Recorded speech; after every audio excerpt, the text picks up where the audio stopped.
बड़ी खुशी के बात है कि आज है जी शुक्रवार 20 तारीख। आज हमारी खुशी दीदी का एनिवर्सरी है।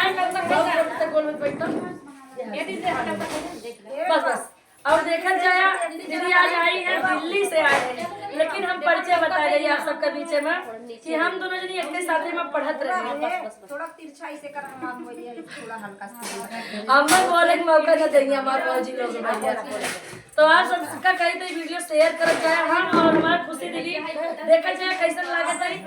और खुशी दीदी बतावा बचपना में अब में हमारा कौनो अंतर देखती है?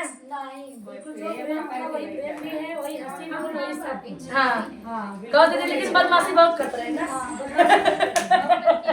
आज हमारे पोल खोलत है देखो दीदी है। आज तक तुम्हारे सबसे ना बताए रहे, लेकिन बचपना हमारे बहुत बदमाशी नहीं भैया, बदमाशी भले की बचपना थी, लेकिन जो इनके अंदर तब था वही आज भी है, वही प्रेम वही भाव सब कुछ।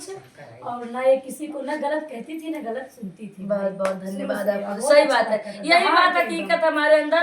अगर किसी की बात अपने स्कूल में मैं दहाड़ के रहती थी। आज हमारे कई भैया कई दीदी लोग हमारे चैनल को देखते भी हैं, जो साथ में पढ़े हुए हैं, उनको भी बहुत बहुत धन्यवाद देती हूँ। क्योंकि फोन आता है, बातें होती है, इसलिए मैं जानती हूँ कि सब अपने हमको अभी भी याद कर रहे हैं। सही बात। और बहुत अच्छा लगा।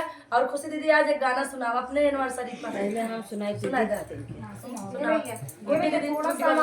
तिरछा करा ये बात।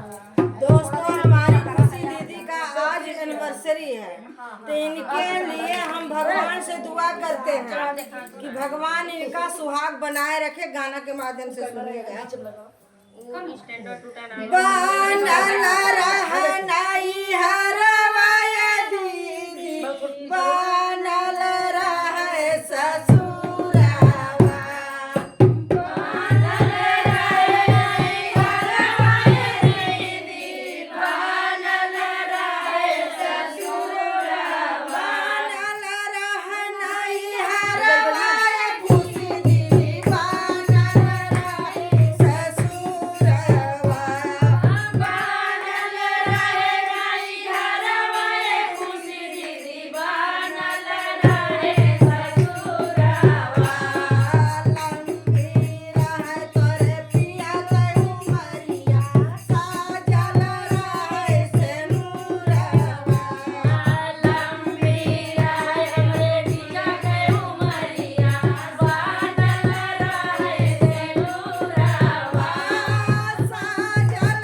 रहे सिनुरवा, लंबी होय तोरे पिया के उमरिया, साजल रहे सिनुरवा, लंबी होय तोरे पिया के उमरिया, साजल रहे सिनुरवा, बनल रहनाई हरवाया दीदी, बनल रहे ससुरावा, बनल रहनाई हरवाया दीदी, बनल रहे ससुरावा, बनल रहनाई हरवाया दीदी, बनल रहे ससुरावा, बनल रहनाई हरवाया दीदी, बनल रहे ससुरावा, रे साजल बनल रहे तोरे नैहर गलगवा,